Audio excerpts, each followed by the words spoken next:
Good morning. सुबह की शुरुआत, थोड़ी सी गर्माहट, थोड़ा सा सुकून और एक ऐसी रेसिपी जो आपके लंग्स को राहत पहुंचाती है। ये है एक नेचुरल जापानीज इन्फ्यूजन। करना क्या है, एक ग्लास पानी लीजिए, इसमें इस तरीके से अनियन के थोड़े से स्लाइसेस डाल दीजिए। ठीक है, बस 3 स्लाइसेस। संतरे के 3 से 4 स्लाइसेस। 2 दालचीनी, थोड़ी सी कटी हुई अदरक, 2 तेज पत्ते और ये थोड़ा सा नींबू।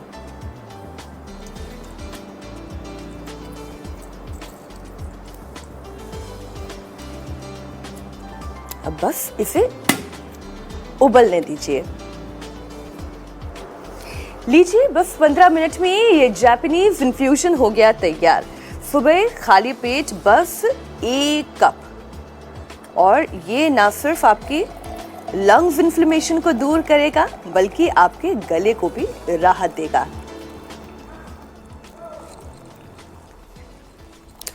बहुत शानदार मीनाक्षी, क्या बात है, बहुत अच्छी इंफॉर्मेशन आपने दी। लेकिन अब जरा इससे देखिए, ज्योत्सना, ईशा और घर बैठे हमारे करोड़ों दर्शक भी इसे गौर से देखिए। ये मधुमक्खी का छत्ता है, कुदरत का कमाल है। ये हर एक खांचा, इसमें जो छोटे छोटे से खांचे आप देख रहे हैं, अपनी जगह पर है और हर एक रास्ता पूरी तरह से खुला हुआ है। हर सुराख से हवा और के आने जाने का रास्ता है। हवा पूरी तरह से बह सकती है। बड़ी मुश्किल से मैं आपके लिए लाया हूं, लेकिन मकसद मधुमक्खी का छत्ता दिखाना आपको बिल्कुल नहीं है। मकसद ये है कि आप अपने लंग्स के बारे में जानें। आपका जो लंग्स है उसमें कुछ ऐसे ही छेद होते हैं। अपने लंग्स के बारे में सोचिए, अगर उसके रास्ते ऐसे खुले नहीं रहे, उसमें गंदगी भर गई है, तो आपका सांस लेना फिर आसान नहीं रह जाता। और देखिए, जब आप जो गर्म काढ़ा मैंने शुरुआत में दिखाया, वो गर्म काढ़ा कोई जापानीज इन्फ्यूजन जिसे हम कहते हैं, वो पीते हैं तो फेफड़े क्लियर हो जाते हैं, हेल्दी और एक्टिव बने रहते हैं। और संभलने का यही वक्त भी है, क्योंकि बाहर हालात बहुत गंभीर बने हुए हैं।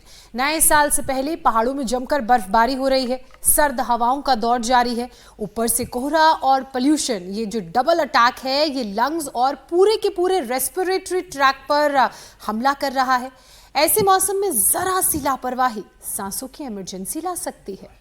और वैसे भी टीबी के मामले, फेफड़ों की पुरानी परेशानियां और निमोनिया, तीनों का खतरा तेजी से बढ़ रहा है। सांस लेते वक्त अगर चेस्ट में दर्द बढ़े, सांस फूलने लगे, सीने में जकड़न महसूस हो तो सावधान हो जाइए, क्योंकि बच्चे, बुजुर्गों और अस्थमा के मरीजों में निमोनिया तेजी से गंभीर हो सकता है। और बिना जांच के दवा लेना, खास तौर पर एंटीबायोटिक, सीधा नुकसान करता है। आपने एंटीबायोटिक की बात कर दी। अभी इस साल के अंत की जो मन की बात है, उसमें प्रधानमंत्री मोदी ने भी बेहद अहम चेतावनी दी है। ICMR की रिपोर्ट का हवाला देते हुए उन्होंने बताया, निमोनिया और UTI जैसी बीमारियों में एंटीबायोटिक्स बेअसर होती जा रही हैं और इसकी सबसे बड़ी वजह है लोगों का बिना डॉक्टर की सलाह एंटीबायोटिक लेना। और ये बात बहुत आम हो रही है और ये समझना बड़ा जरूरी है कि गलत दवा बीमारी को और बिगाड़ सकती है, बीमार को और बीमार कर सकती है। और तभी हमारे प्रधानमंत्री को यह अपील करनी पड़ी। ऐसे में अपनी सेहत का ख्याल रखिए, मौसम के लिहाज से खुद को अलर्ट रखिए और योग करना तो देखिए बिल्कुल भूलना ही नहीं है। और यही असली बचाव है। इसी से आपकी इम्यूनिटी मजबूत होगी, आप एक रक्षा कवच तैयार कर पाएंगे। बाकी काम स्वामी जी आपको बताएंगे कि आपको क्या करना है। स्वामी जी प्रणाम, बहुत बहुत स्वागत है आपका। प्रणाम स्वामी जी। बहुत बहुत प्रणाम हुसैन जी, मीनाक्षी जी, ज्योत्सना जी। और हम आज ताड़ासन कर रहे हैं। सबसे पहले ताड़ासन से फेफड़े अच्छे होते हैं। जब लंबा सांस भर के यूं करते हैं तो 2400 किलोमीटर लंबा हमारा रेस्पिरेटरी ट्रैक, उससे जुड़ा हुआ 1 लाख किलोमीटर हमारा सर्कुलेटरी ट्रैक, और उससे जुड़ा हुआ 74 अरब किलोमीटर लंबा हमारा DNA का ताना बाना, 37 ट्रिलियन सेल्स, 68 नवद्वार, 72 नाड़ियां। इस सेल में भी एक छोटा शरीर है, इस पूरे बॉडी में एक छोटा शरीर, उसको सेल बोलते हैं। उसके अंदर जो 46 जो उसके क्रोमोसोम्स हैं और 23,000 जो उसके जीन्स हैं, और उनसे पूरा ताना बाना बनता है। और सबको जिंदा रहने के लिए ऑक्सीजन चाहिए, खाली फेफड़ों को नहीं, पूरे शरीर को ऑक्सीजन चाहिए। लंबे श्वास भरने से ये होगा ताड़ासन, तेज ताड़ासन, और फिर जो है जो जवान है बच्चे उनको तो देखो अब हमारे साथ साथ सूर्य नमस्कार यहाँ बेटे और बेटी आज आचार्य कुलम के अंदर योग हो रहा है। और थोड़ा हमने बाहर इसलिए नहीं रखा, यहाँ पर भी थोड़ी देखो सर्द हवाएं तो है ही। तो यहाँ मेरे दाहिनी ओर आचार्य कुलम के बालक और बाईं ओर हमारी श्रद्धामयी बेटियां ये सब योग कर रहे हैं। ये सूर्य नमस्कार सब बच्चों को करना चाहिए, जो बड़े भी हो कर सके तो अच्छी बात है। ऐसे ही और सुबह सुबह जो सूर्य नमस्कार कर लेंगे और कम से कम योगिक जोगिंग के 2 अभ्यास, एक तो ये ऐसे, एक ये ऐसे और दूसरा ऐसे पूरे वेग के साथ ऐसे लंबे लंबे श्वासों के साथ, एक ये और एक ये ऐसे, ये ऐसे कर ले और ऐसे। और बच्चे तो आगे पीछे पूरे झुक जाते हैं। चलो बच्चे चक्रासन करो, बच्चे तो पूरा चक्रासन कर रहे हैं पूरे झुक करके। ये देखो कितना अच्छा किया इधर बेटियों ने, क्या बात है भाई, जोरदार अभिनंदन है सबका। हाँ खड़े खड़े कर लिया सबने, बेटियों ने भी बहुत अच्छा किया। ऐसे सब अपने बेटा बेटियों को योगी बनाना। पीछे झुकना चक्रासन, फेफड़े पूरे परफेक्ट, आगे झुकना पाद हस्तासन। चलो बच्चे आगे झुक जाओ, पाद हस्तासन। स्वामी जी लोग आपके साथ रोजाना योग कर रहे हैं, अपनी सेहत बेहतर बना रहे हैं, विपरीत टिट्टी भाषण, बीमारियों से खुद भी बच रहे हैं, अपने परिवार को बचा रहे हैं। थोड़ी बहुत भूल चूक सबसे होती है, उसके लिए थोड़ा माफ कर दिया कीजिए। लेकिन आप जो मेहनत करते हैं अपने कार्यक्रम के लिए स्वामी जी रोजाना, वो कमाल का होता है। इसलिए हम भी कोशिश करते हैं कि थोड़ी बहुत मेहनत हम भी कर लें। मीनाक्षी ने सुबह सुबह काढ़ा बनाना सिखा दिया लोगों को, जिससे लंग्स के छेद जो एल्वेलाइज होते हैं उनको क्लियर किया जा सकता है, साफ सुथरा रखा जा सकता है। तो स्वामी जी पहाड़ों पर मैं नहीं जा पाया तो मैंने मधुमक्खी का जो छत्ता डिब्बे वाला होता है वही दिखाया कि भाई देखिए ऐसे ही लंग्स के छेद होते हैं आपको, और इन्हें साफ सुथरा रखने के लिए थोड़ी सी मेहनत करिए स्वामी जी के साथ आप सब भी। अब देखिए स्वामी जी इसकी बहुत सारी वजह है और ये सारा मकसद इसका यही होता है कि लोग अपनी सेहत का ख्याल रखें। हर तरफ से सेहत पर हमला हो रहा है, ठंडी हवाएं हैं, ऊपर से प्रदूषण, अब नए साल के जश्न की तैयारी में चल रही तो खूब सिगरेट भी चल रही है, अब बोतलें भी खूब खुल रही हैं स्वामी जी इस वक्त। अब ये सारी चीज़ें मिल करके फेफड़ों के लिए मुसीबत को बढ़ाती चली जा रही है। तो स्वामी जी सबसे पहले तो लोगों को अलर्ट करिए कि लंग्स के लिए ये मौसम कितना खतरनाक है और जो सारी बुरी आदतें हैं वो कितना परेशान कर रही हैं, फिर उपाय पे आएंगे। पहले तो ऐसे मेहनत करिए जैसे मेरे साथ यहाँ बच्चे मेहनत कर रहे हैं। धनादंड, दंड बैठक रख रही, साधारण दंड, मिश्र दंड, हनुमान दंड, पार्श्व दंड और ये वृश्चिक दंड हो गई। ये फिर ये पार्श्व दंड। और चलो कठिन आसन करो बेटियों। देखो यह श्रद्धामयी हमारी योगिनी बेटियां और उधर परम योगिनी बहनें हमारी मीनाक्षी जी, ज्योत्सना जी और हमारे हुसैन भाई भी भस्त्री का कपाल भाती में तो लगे ही रहते हैं। भांति भांति के योग और भांति भांति की जानकारियां, आरोग्य के सूत्र मंत्र देते रहते हैं। भाई बेटों ने तो कमाल से कर लिया भाई आसन। ओह क्या बात है भाई, जोरदार अभिनंदन है। और बेटियों ने भी कमाल किया भाई, गजब हो गया। ऐसे घर घर में जब योग हो जाएगा और तो कहाँ कोई रोग रह जाएगा। ऐसे लगाएंगे सब दंड बैठक। हमारा तो वो कान का यंत्रपाती गायब हो गया। तो ये ऐसे ढूंढना पड़ेगा। मिल गया। आवाज दीजिए आप उसे बस। तो लेकिन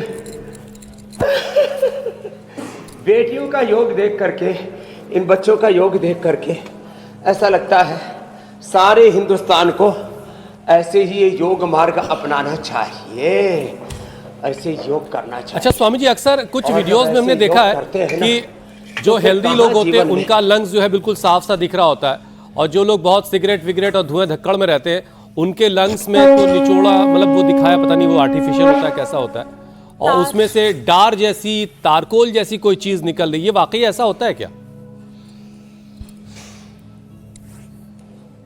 बिल्कुल ठीक कह रहे हैं मेरे भाई, वो टार निकल रहा है। और ये टार जो है ना, ये क्यों, एक तो लोग खुद जो है चारों तरफ इतना पोल्यूशन सबने पैदा कर लिया, धुआं धक्कड़ फैक्ट्रियों का, इंडस्ट्री का, और उसके साथ फिर व्हीकलों का, फिर एग्री वेस्ट का, और फिर जो है निर्माण के नाम पर चारों तरफ जो है विध्वंस हो रहा है। और फिर हम भी ऊपर से धुआं धक्कड़, हुक्का से लेकर के आजकल तो बहुत, अब तो ये जो नया वर्ष है ना, इस पर तो हुक्के के नए नए अवतार, फिर बीड़ी सिगरेट के नए नए अवतार, फिर वो क्या पीते हैं वो पूरा जो बड़ा सा सिगार, और ये सब पी करके सच में दिल्ली और एनसीआर के, और जो भी जहाँ बहुत ज़्यादा प्रदूषण है वहाँ के लोगों के किसी के भी फेफड़े आप देखोगे तो उसमें ये टार अंदर से पूरा कालीमा भरी पड़ी है। और हमारा फेफड़े अंदर से देखोगे तो हम बाहर से भी भगवा, भीतर से भी भगवा, लाला लाली मेरे लाल की जिद देखो तित लाल वाले हैं।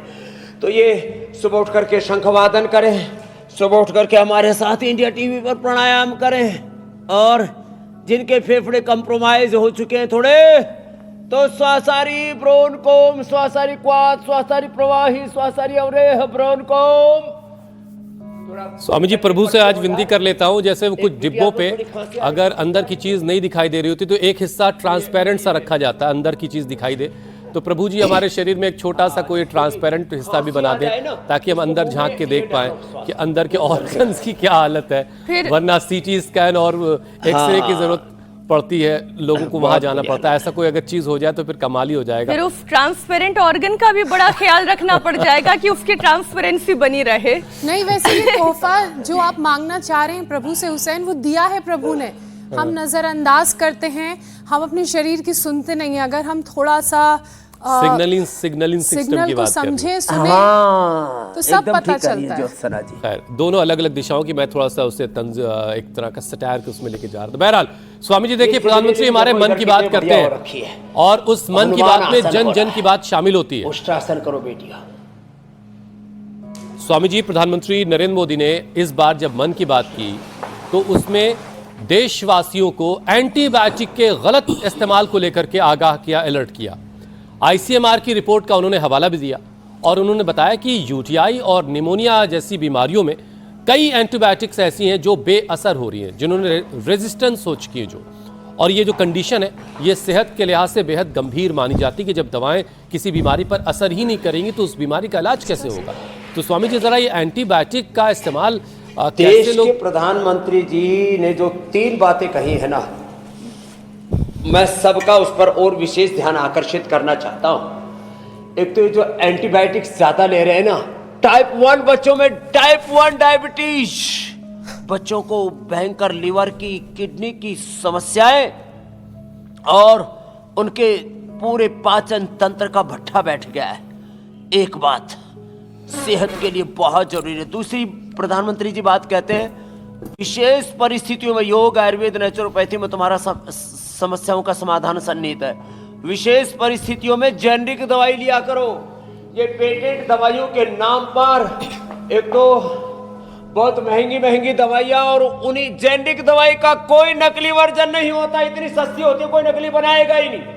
जितनी भी नकली दवाइयां हैं सब पेटेंटेड दवाइयां हैं जो बड़ी बड़ी फार्मास्यूटिकल कंपनियां बेच रही हैं। प्रधानमंत्री जन औषधि केंद्र बनाए, पूरे देश में बड़ा उपकार किया। और तीसरी बात, प्रधानमंत्री कहते हैं रोज योग कर लो, और खुद करते हैं। देश के प्रधानमंत्री नरेंद्र मोदी साहब, देश के गृह मंत्री श्री अमित शाह जी, देश के रक्षा मंत्री राजनाथ जी, देश के मुख्यमंत्री चाहे वो योगी आदित्यनाथ हो, चाहे हमारे धामी जी हो, या हमारे साहेब सिंह जो है नायब सिंह जी हो, चाहे रेखा गुप्ता जी हो, हमारे, मैंने उनसे पूछा, देवेंद्र जी से, फडणवीस जी से, बोले बाबा जी मैं भी रोज योग करता हूँ। हमारे गडकरी साहब ने और अमित शाह जी ने तो 40-40 किलो वजन कम कर लिया। क्या इतनी सब अच्छी बातें हैं, वो छोड़ करके पता नहीं लोग कहाँ इधर उधर एंटीबायोटिक का जहर खाने में लगे। सिंथेटिक दवा synthetic vitamin, synthetic food, synthetic hair care, dental care, skin care, आज सबका बहिष्कार करो, लंबे सांस भरो।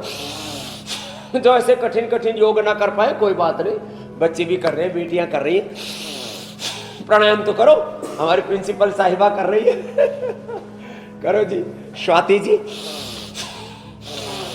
भस्त्रिका, कपालभाति। देखो भाई, हम तो ये पूरा पहलवानी स्टाइल से करते हैं।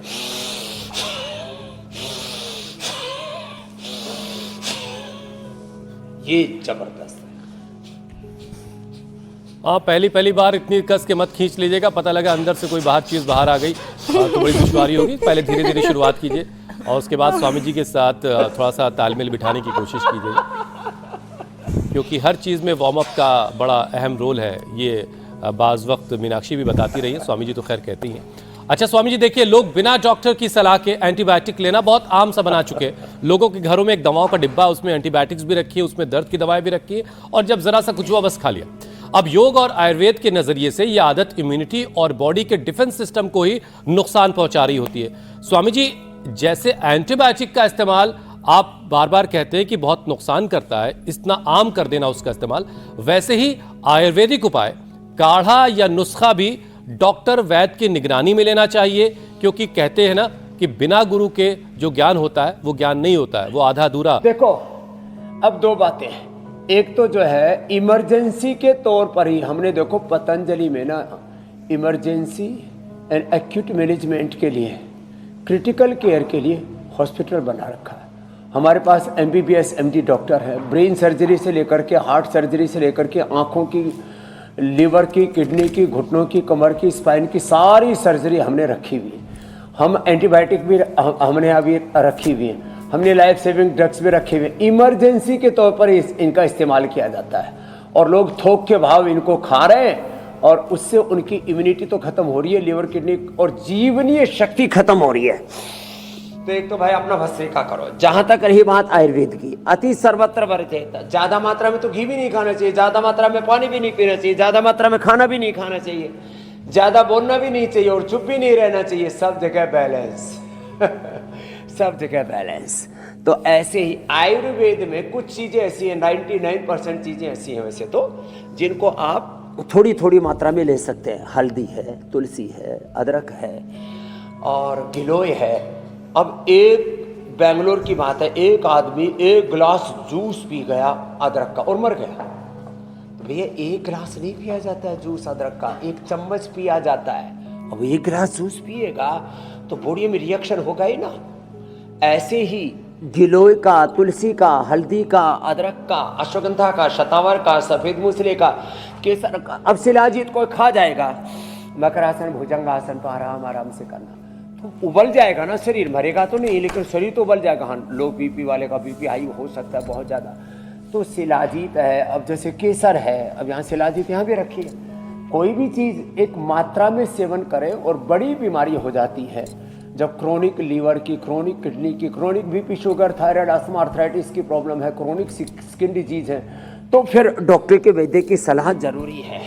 तो ये तो दोनों जगह बात लागू है, चाहे एलोपैथी हो या आयुर्वेद हो। जब बीमारी पुरानी हो और आपको जो है क्रिटिकल केयर के लिए आप मेडिसिन ले रहे हैं, बाकी सामान्य रूप से अश्वगंधा, शतावर, सफेद मूसली, शिलाजीत, केसर, और खाने के बाद पेट की बीमारी में जो है वो कुमारी आसव, और आंतों में सूजन है तो पुनर्नवारिष्ट, कब्ज है तो अभयारिष्ट, कोलाइटिस है तो कुर्जारिष्ट, कोई भी ले सकता है, त्रिफला कोई भी ले सकता है। बिल्कुल ठीक बात स्वामी जी। इसमें 2 कैटेगरी है, एक बहुत ही जेनरिक चीजें हैं और कुछ स्पेसिफिक। जी मेरी बहन मीनाक्षी, मैं कह रही स्वामी जी आपने बिल्कुल सही समझाया, और ये हम समझने की कोशिश भी करते हैं, जीवन में उतारने की भी कोशिश करते हैं।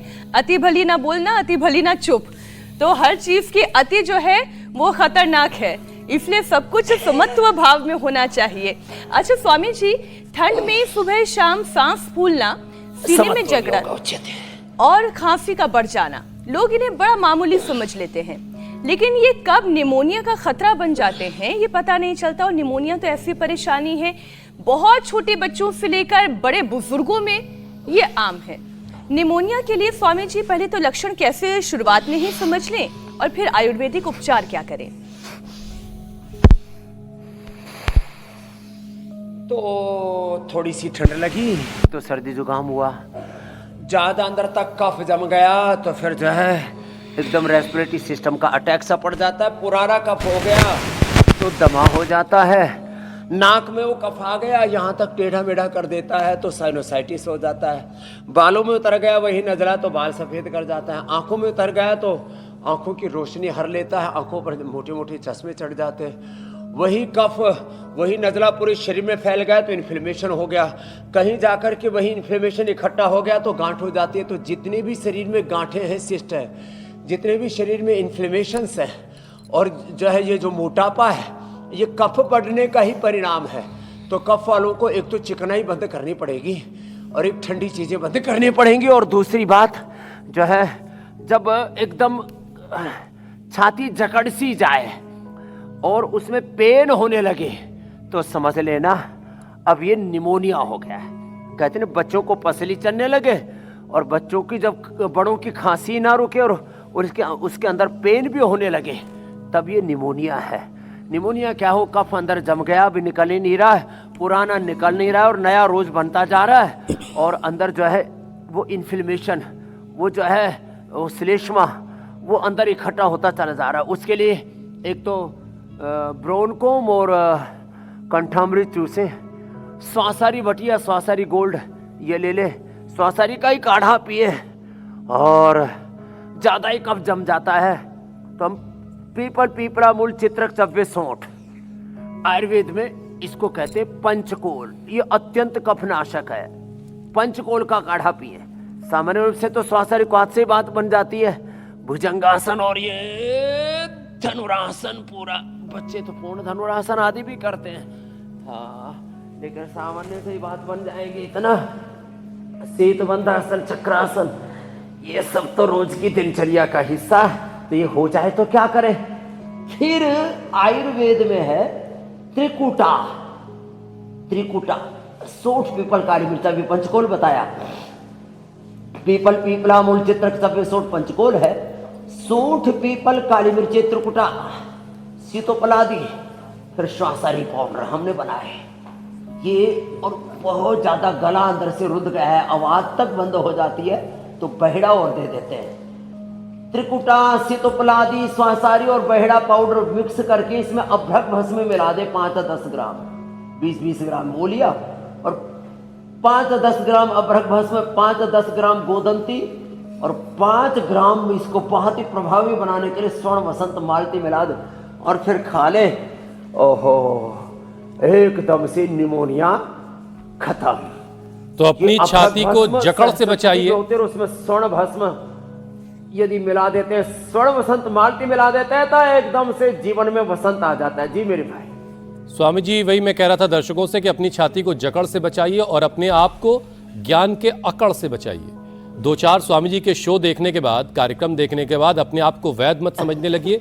और अगर आपके घर तक किसी हकीम के दवाखाने के खरल की आवाज़ जाती है तो आप खुद को हकीम मत समझ लीजिए, क्योंकि वो नीम हकीम खतरे जान वाला मामला हो जाएगा। स्वामी जी के साथ रोजाना इस कार्यक्रम में जुड़िए। स्वामी जी जो कहते हैं उसे नोट डाउन करिए और उसे जिंदगी में शामिल करिए और बार बार स्वामी जी से पूछिए कि आपको क्या करना चाहिए, कहीं कुछ गलती हो रही है तो।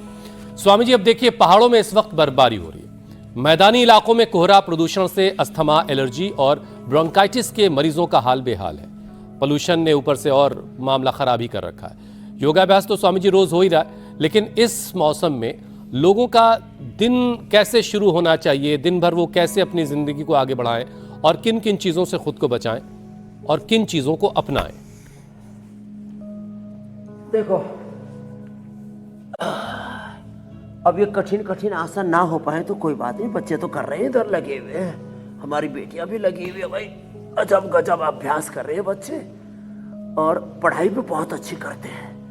तो चलो बच्चों, अब आपके कठिन आसन तो हो गए, आप शीर्षासन करो। ये तो सब बच्चों को करना चाहिए, शीर्षासन या सर्वांगासन सब बच्चों को करवा दें। सुबह सुबह बच्चों को इम्यूनोग्रिड देते हैं, तो सुबह की शुरुआत इम्यूनोग्रिड के साथ हो तो सबकी इम्यूनिटी अच्छी रहेगी, तो कोई बीमारी होगी ही नहीं। जिनके शरीर में बहुत इन्फ्लेमेशन जमा है तो गोधन, अर्क, हनी मिला करके थोड़ा शिला, तुलसी, केसर या शिलाजीत उसमें डाल देते हैं ना, ओहो इतना ज़बरदस्त वो एक तरह से इम्यूनिटी बूस्टर का काम करता है। फिर सुबह सुबह आंवला, एलोवेरा, गिलोय आदि, आंवला, एलोवेरा, गिलोय, हल्दी, अदरक, तुलसी, शिला तुलसी आदि पी लिया तो फिर जो है लोगों की इम्यूनिटी इतनी ज़बरदस्त हो जाएगी। ऐसे हमने अपनी दिनचर्या ऐसी रखी हुई है। हम सुबह उठते ही आंवला, एलोवेरा, गिलोय, गोधन, अर्क और उसमें हनी मिला करके पीते तो हमारी इम्यूनिटी तो उस खुदा अल्लाह ऑलमाइटी गॉड भगवान की कृपा से इतनी अच्छी रहती है। न सर्दी, न जुकाम, न बुखार, न पेट दर्द, न कमर दर्द, न कोई इन्फेक्शन, न कोई इन्फ्लेमेशन, और ये निमोनिया, डबल निमोनिया और तमाम तरह के बीपी, शुगर, थायराइड, मोटापा, तमाम तरह के ये सारे भीतर के inflammation is the main cause of all disease. Stress, less physical activity, unhealthy lifestyle is the main cause of all diseases. थोड़ा सा बॉडी का अलाइनमेंट ठीक कर ले, बॉडी को ऑटो पायलट पर लाने के लिए बस योग में योगिक व्यायाम, आसन, प्राणायाम करना शुरू कर दे, बॉडी ऑटो पायलट पर आ जाएगी। तो ऑटोमेटिक सारी बीमारियां खत्म हो जाएंगी। तो शीर्षासन, सर्वांगासन, हलासन, बच्चों के आसन अवश्य कराया करो। पश्चिमोत्तानासन, भूनमनासन करो बच्चों। बचपन से जो योग करेगा पश्चिमोत्तानासन, उसे बुजुर्गियत का एहसास नहीं होगा। और मान लीजिए बचपन में यौवन में आपने योग नहीं किया और अब बुढ़ापा आ ही गया है तो वो बुढ़ापा भी आसान हो जाएगा अगर आज से योग करना शुरू कर दिया। कुछ बात लग रहा है हुसैन के मन में आ गई है। मतलब बुढ़ापे से लौटना हो तो कोई वो रास्ता? रिवर्स एजिंग के लिए तो फिर स्वामी जी आप ही बताएं, रिवर्स एजिंग कैसे बुढ़ापे होगी? को एज को रिवर्स करना हो तो च्यवनप्राश खाना, कोलेजन प्राश खाना, योग करना, और जो जीवन भर उल्टा पुल्टा किया अब सीधा सीधा करना शुरू कर दो तो वापस में एज रिवर्सिंग का भी प्रोसेस है। अश्वगंधा, शतावर, शिलाजीत आदि और योग पूरी तरह से अपना ले, अरे अपनी स्वामी जी, आदतों को इसी ठीक कर बात ले में तो मुझे हमें ध्यान बूढ़े आया। बूढ़ों को भी वापस जो है उसी अभी कुछ दिन पहले ही हम सारे जो योगा टीम के सदस्य हैं साथ बैठे हुए थे, फिर एक फोटो दिखाई गई, कहा कि ये फोटो देखिए आपको इसकी उम्र कितनी लगती है। मैंने कहा होगी 20-25 साल। कहा कि नहीं ये तो 60 साल के हैं या 50 साल के। ऐसे मैंने कहा कि ये तो कमाल की तस्वीर है। तो योग के जरिए, आयुर्वेद के जरिए, अच्छी दिनचर्या के जरिए उम्र को रोका जा सकता है। जैसे स्वामी रामदेव, विषय ले लीजिए। बिल्कुल ठीक कह रही है मीनाक्षी, और उसमें नींद का भी बड़ा योगदान है। लोगों की जिंदगी सच में बदल गई है। लेकिन स्वामी जी, फेफड़ों की आज हम बात कर रहे हैं तो मैं एक और विषय शामिल करना चाह रही थी कि कैंसर सिर्फ स्मोकर्स की बीमारी नहीं रह गया है, खासकर फेफड़ों का कैंसर। नॉन स्मोकिंग महिलाओं में भी इसके बढ़ते केसेस सामने आए हैं और इसके पीछे कारण प्रदूषण और सेकेंड हैंड स्मोक यानी कि पैसिव स्मोकिंग को देखा जा रहा है। तो ऐसे में क्या करने की जरूरत है?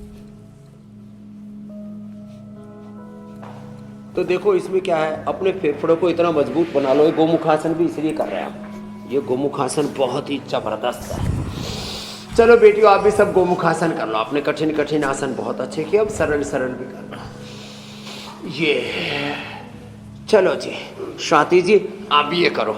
अब देखो इससे ना फेफड़े बहुत अच्छे हो जाते हैं। और जिनके फेफड़ों में जो अब पैसिव स्मोकर्स बोल रहे हैं ना, जिनको कि बेचारे चुपचाप बैठे बैठे उनके अला बला पल्ले पड़ रही है, बिना पैसे तो ये खर्च किए अला जो बला सिगरेट जो पी पल्ले पड़ रही है तो क्या करें। एक तो ये अच्छी बात नहीं है।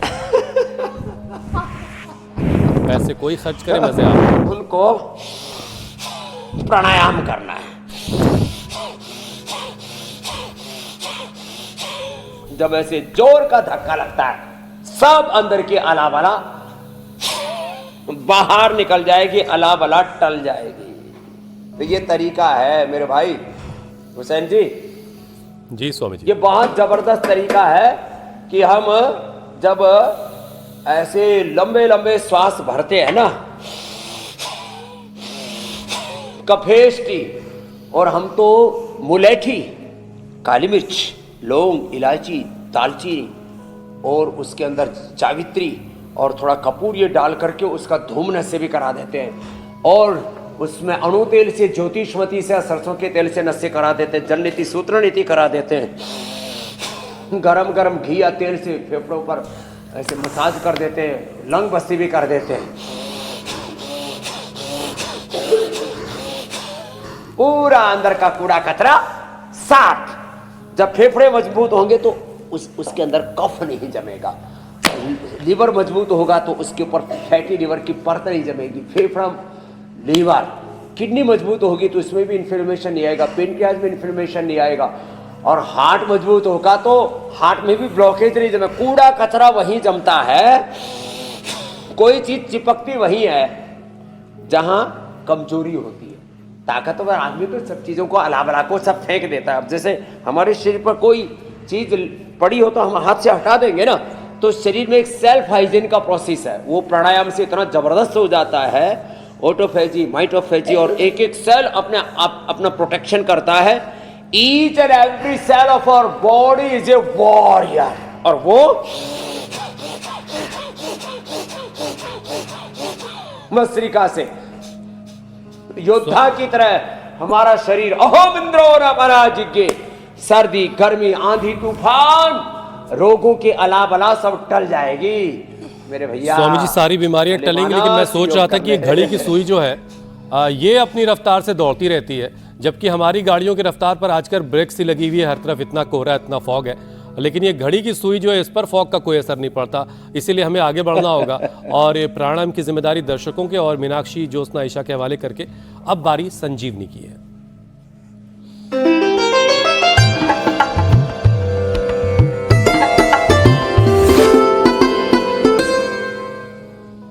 लीवर को हेल्दी बनाने का उपाय गंगानगर राजस्थान से एक साहब बता रहे हैं। एक वीडियो वहां से आया, देखिए उसे। यदि थारा खाज, खुजली या दाद हैं तो त्या काली बुई लेनी है। इन काली बुई ने अच्छे तरीके धोगे और उबाल लो। उबालने के बाद में भी पानी थोड़ा ठंडो करके खाजा स्थान ने बढ़िया तरीके धो लो। और धोने का 2-3 घंटा बाद में मैंने साफ पानी धोगे, इनके ऊपर नारियल को तेल लगा लो। आ विधि थे 7 दिन तक अपनानी है तो थारी आ समस्या जड़ों खत्म हो जाए, चाहे कितनी पुरानी है। लेकिन काली बुई ने जो है ऊपर उकाटनी है, इन्हें उखाड़नी को नहीं, जड़ी बूटियां आप बचा के भी रखनी है। स्वामी जी, काली बुई ये जोरदार बात बताई कि जो है वो काली बुई को जो है ये एंटी इन्फ्लेमेटरी का, एंटीऑक्सीडेंट का काम करती है और शरीर के अंदर की अला बला सब टाल देती है।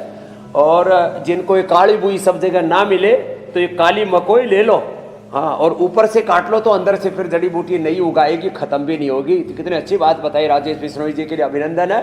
बेटियों के लिए भी अभिनंदन है, बेटों के लिए भी अभिनंदन है। अभिनंदन है मीनाक्षी, ज्योत्सना जी, अमित जी, हुसैन जी, आपका। और ऐसे ही सबको उपचार बताते रहो, सबका उपकार करते रहो, सबकी भलाई करते रहो। अब उपचार के बाद समाचार भी सुनाओ जरा, नहीं तो लोग कहेंगे देखो ठीक है स्वामी, टाइम हो गया। मैं समझ गया। बहुत शुक्रिया स्वामी जी, प्रणाम। प्रणाम स्वामी जी।